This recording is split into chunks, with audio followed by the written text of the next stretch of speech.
PXT005. In the previous episode, I wouldn't take the section test and move to a higher table.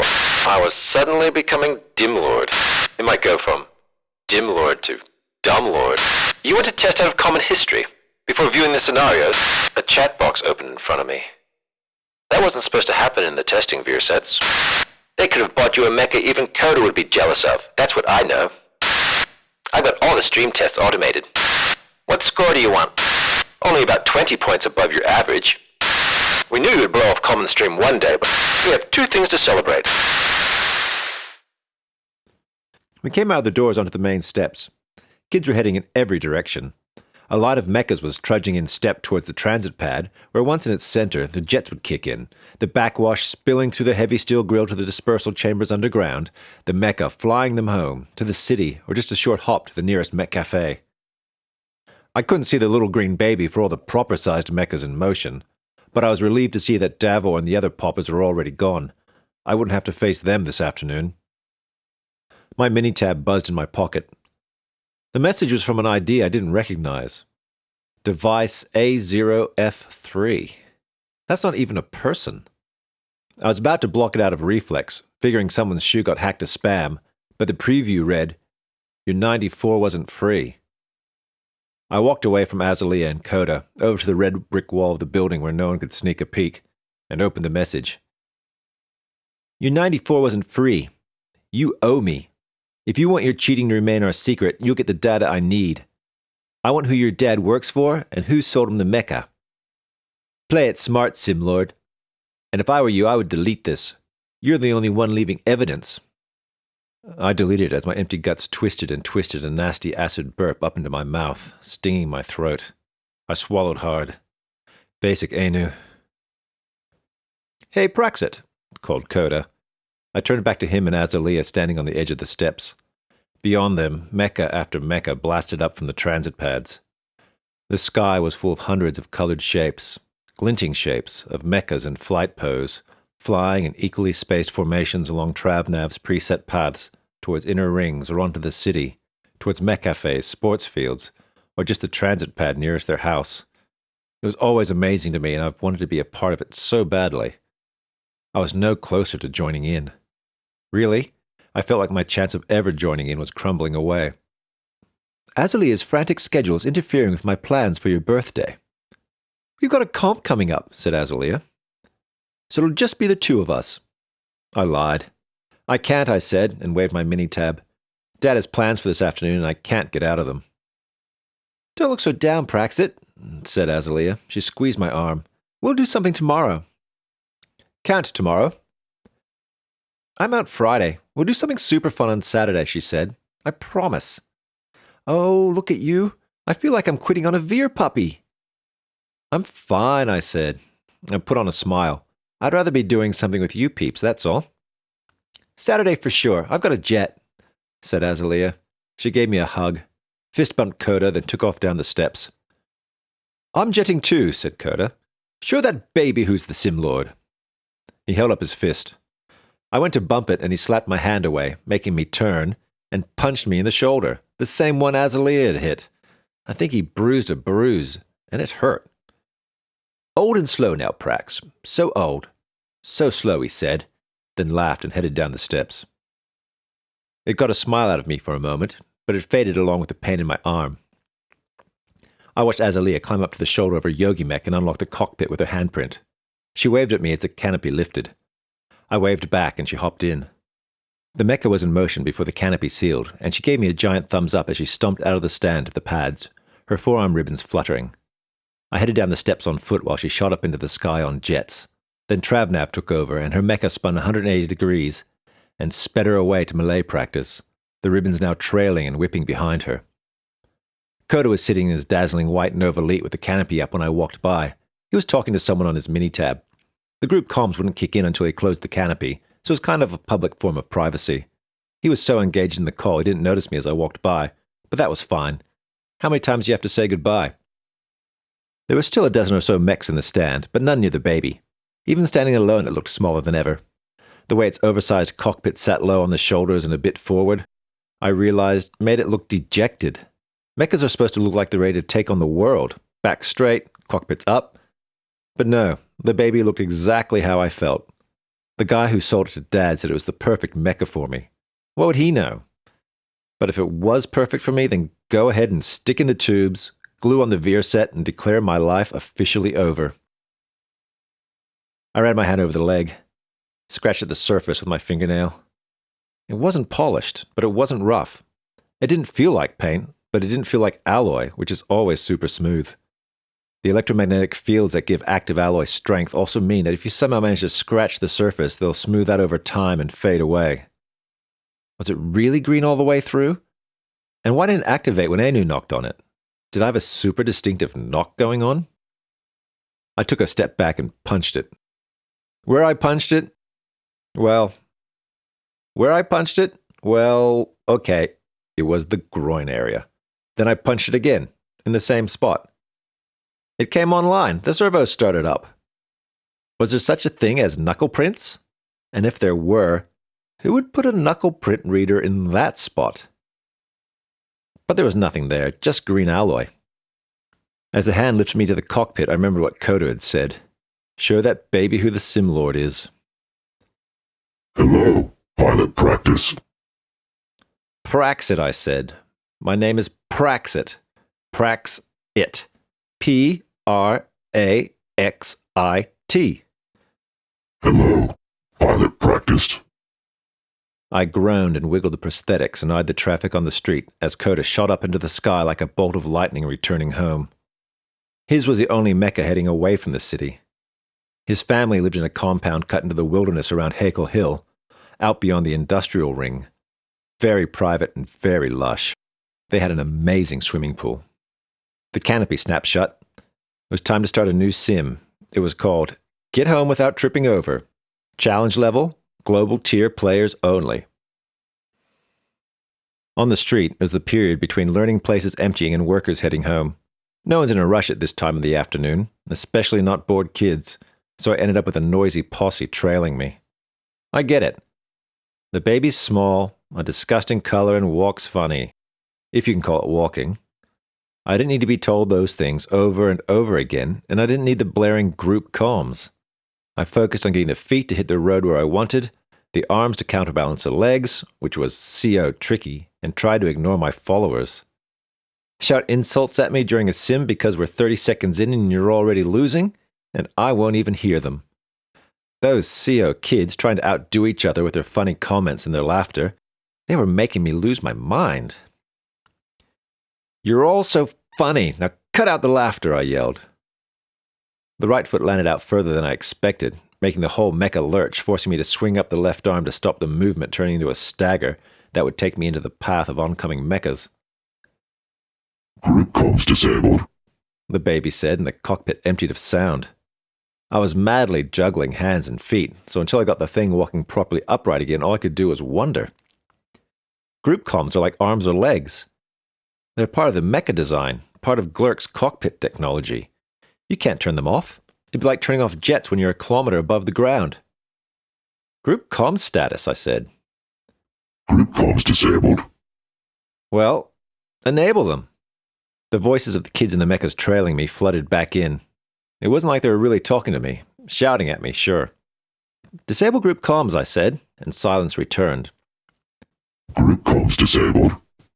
Well, silence except for the sounds of the baby's movement transmitted through the frame. Some mechas, like Coda's Nova Elite, have a special cockpit mounting so you can't hear even a neck servo whine. Personally, I like to hear what's going on, but this absence of group comms felt too weird. Enable group comms, I said, and can you make it quieter?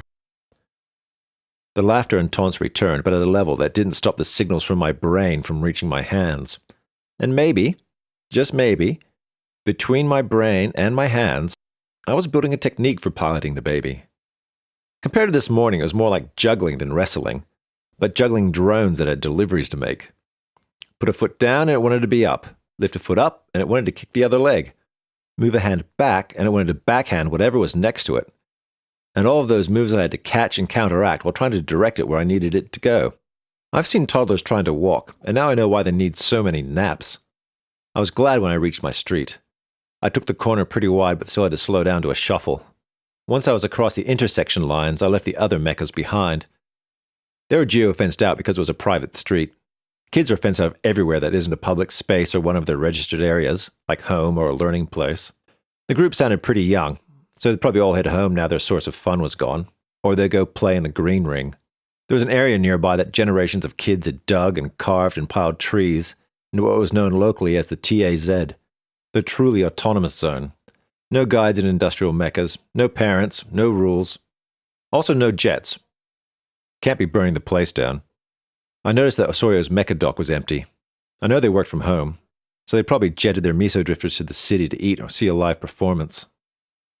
Turning, especially tight turns, was still a challenge, so the easiest way to get the baby onto the mecha pad was to walk backwards onto it. And the easiest way to do that was to try and walk forwards, then do my best to steer as it inevitably staggered backwards. It worked. I flexed my hands open and closed, rolled my shoulders, and jiggled my legs. The canopy opened and I stepped out onto the hand. "Shut down, you big baby," I said. Good night, pilot practice. It said as I was lowered to the ground. Good night? It wasn't even 4 in the afternoon. The sun wasn't going to set for hours yet. The spring days are long when you're this close to the Arctic Circle, and the summer days almost endless. Dad got home while I was simming in Rockdog. Piloting the baby had thrown off my reflexes. I was the one who had to recalibrate. It took almost an hour. An hour where I was calling down destruction on that stupid baby. Muttering, really, before I was meching and jetting like a smooth and practiced global tier simlord again. One thing I did notice? I had to get a new seat for the sim rig. It was years old and nowhere near as comfy as the pilot seat in the baby. Also, the virtual cockpit of the hardvac Ranger I was piloting was pretty narrow. The canopy was virtual space-hardened plexi, but it was shaped like the visor on a helmet. Straight ahead you had a clear view, but didn't have the side views you got in the baby. I'd relied on those to see where its hands were going. I kept to the edges of the asteroid cluster, vaporizing any fragments blasted my way with the mining laser until I felt everything, my movements, the sim rig, the virtual mecha, click into place. You just kind of feel it. One moment you're wriggling profs in the spare room. Next moment you're in the hard vacuum of space, ranging out beyond the orbit of Mars where the asteroid belt floats, doing your best to keep your mecha intact while trying to demolish everyone else. If you don't sim, you should know Rockdog is what everyone calls the Glurk asteroid mining trainer, but only wannabe asteroid miners use it how it was intended. If you crank the settings so the asteroids are 1,000 tons and smaller, and their spacing, instead of millions of kilometers apart, is 50 to 500 meters, you have the perfect play space. Add in unlimited shatter charges and boosters and you have everything for a hectic game of last mecha standing. Because it's an accurate training simulator, it has the group comms and all the safety features of real life, so you can't shoot each other with the mining laser mounted on your mecha's chest. It's all about strapping timed charges and boosters to lumps of rocks to make improvised missiles and setting up booby traps or dodging and vaporizing what everyone else is throwing at you. It's chaotic and so much fun. While you're blowing each other up, you also have to be isolating metallic deposits and boosting them back to the carrier. Getting ore back to the carrier is how you score bonus points. Knocking ore deposits into deep space is how you annoy the other players.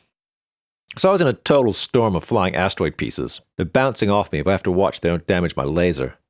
Plus there were who knows how many cobbled together missiles going in all directions. I was stepping the controls to the interfaces for the 17 missiles I had in flight to tweak their courses so they would be placed in the worst position possible for my opponents when the timers on the charges zeroed out. There's no shockwave in space, but the shatter charges won't detonate if there's a mecha too close. Standard safety. But the charges and mechas only track each other.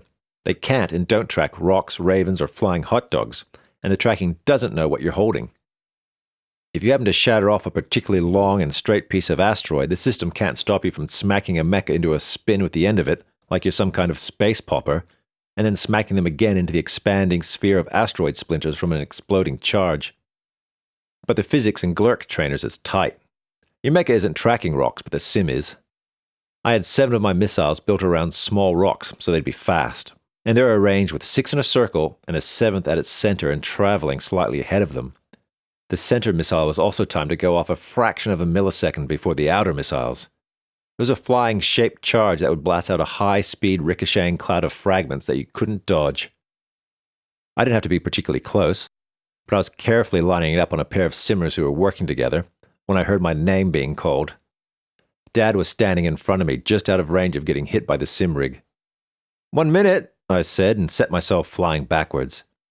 If I get outside the asteroid field, I could leave the mecha floating there relatively safe while I found out what Dad wanted. As I drifted backwards, I switched to the controls of the other 10 missiles. They're all attached to a giant slab of rock, literally coated with shatter charges. I'd been flying it around the outside of the field, and it was now coming in at full power with only seconds on the timers, directly behind my targets. There are no shockwaves in space, but a cloud of splinters moving at umpty kilometers per second will push everything in front of it like a giant hand, right into my shaped charge. My charges went off. Visually, it wasn't much. A bunch of notifications in my HUD. 2 mechas shot forward and then were knocked flying in different directions, spinning like dolls. Over their shapes was overlaid a bright tag that read, "Critical damage," and over the group comms came some high-density language. I laughed and pulled off my veer set to see Dad smiling. The good smile, not the awful smile, and holding a pink box that could only contain a cake. "Oh, Dad," I said, "the pancakes were plenty." "The pancakes were for your birthday. The cake is for finishing Common Stream. And with a stellar 94! I groaned and let my head fall. I stared into the veer set hanging from my hand. The Rockdog field was 2 bright, blurry patches of light in there, flashing as charges detonated. Basic Anu. Basic me. I forgot Dad would get a notification. Now he's super proud of me and throwing money around. My birthday hadn't ranked a cake, but this fake 94 ranked a real one. Despite the name, pancakes are not real cakes. This was a new level of bad feeling. He should know I don't get 94s, and he shouldn't believe it. So I was embarrassed for him being so easily fooled. I didn't deserve the cake, and I felt like the cheat I was. On top of that, I was afraid he would find out the truth, and I couldn't tell him, so if he finds out, it'll be the worst way possible, when I get kicked out of the learning place. It couldn't get any worse. "Your mother would be so proud of you." "No," I shouted. "Don't say that. Don't bring her up. Come on, Prax." My head was on fire. I was not going to think about this. I ran from the rig, around Dad, out the door, and up the stairs to my room. The set lost connection and I was booted from the game, but I didn't care. I jumped on my bed and pulled my tablet from under my pillow and started a game of what? Buckets or kittens? I cut the intro short, set it to feline fury, and concentrated on scooping up kittens. No thinking. Just kittens, kittens, kittens. About 14 or 15 levels later, where some monstrous person had released hundreds of kittens into a greed-age construction site, I felt the mattress sink as Dad sat on the edge of the bed. "I brought you a piece of cake," he said. I ignored him. "Let me know if it's too big." I snuck a look out of the corner of my eye at the plate he was holding out. Lying on it was the flattest, thinnest piece of cake you could slice with a knife. The icing was like a red wire wrapped around the edge. "Hold on," said Dad. "Wrong plate. That one's mine." He did the switcheroo, producing the plate in his other hand. Sitting on that was a giant red-iced chocolate slab. It might have been less than a quarter of the cake, but not by much. A fork was sticking out of the top. My tablet had emitted a chorus of meow, meow, as curious kittens started falling into things. Open drains, cement mixers, post holes, while my mouth watered. I paused the game and took the plate. "Sorry about earlier," said Dad. I grunted around a sweet wad of cake and thick raspberry icing. Since I couldn't speak at the moment, I could only hope he wasn't going to keep talking. "This is actually my second piece," he said, scooping up a crumbling forkful.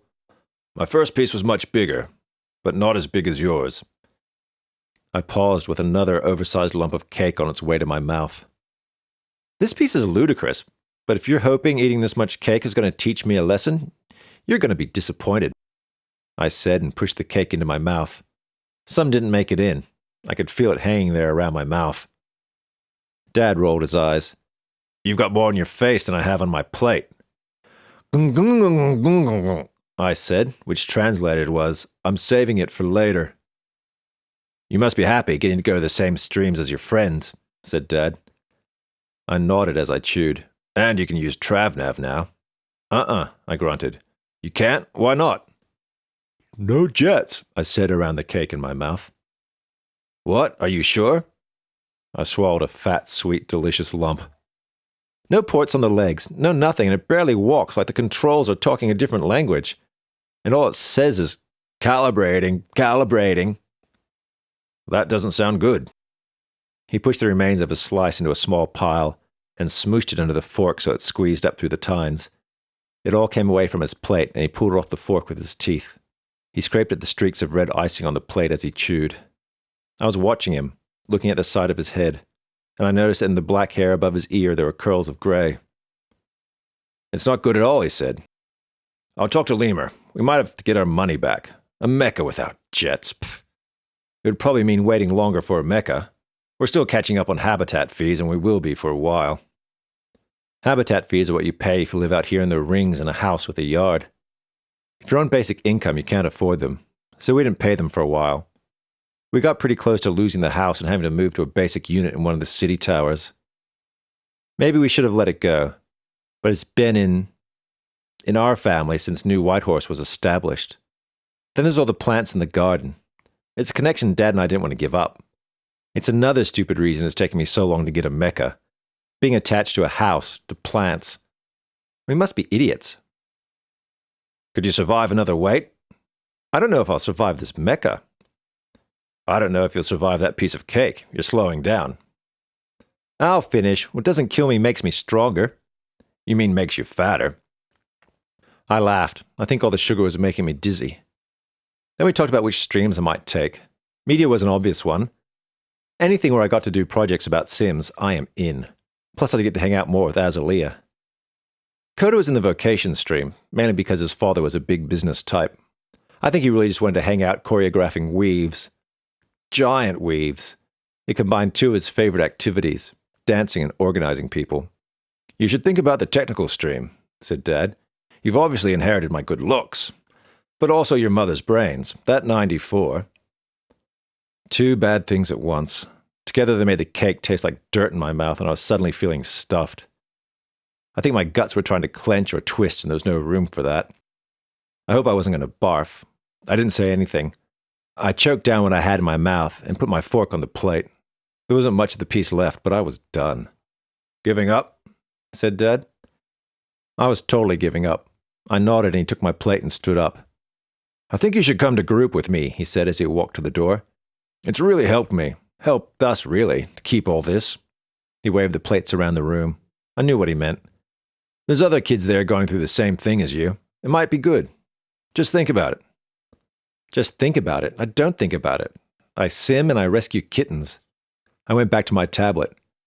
The kitten carnage was terrible. I restarted the level.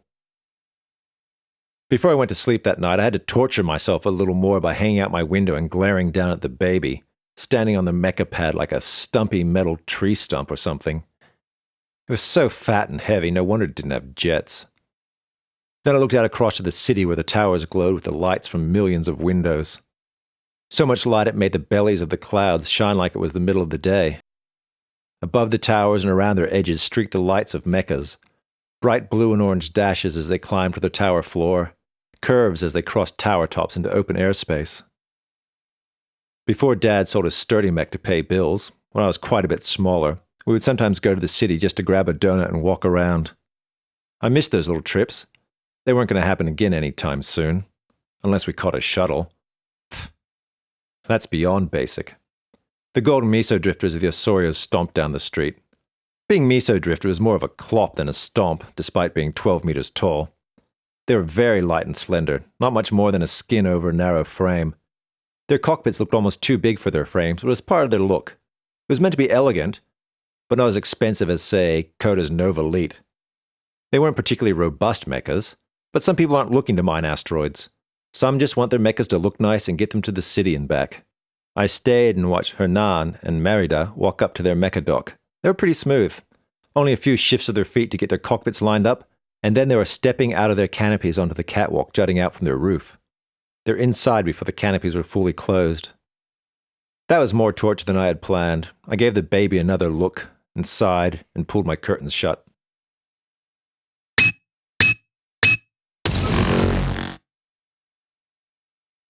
Want more Future Is Mecha? And want it sooner? Visit patreon.com/Future Is Mecha.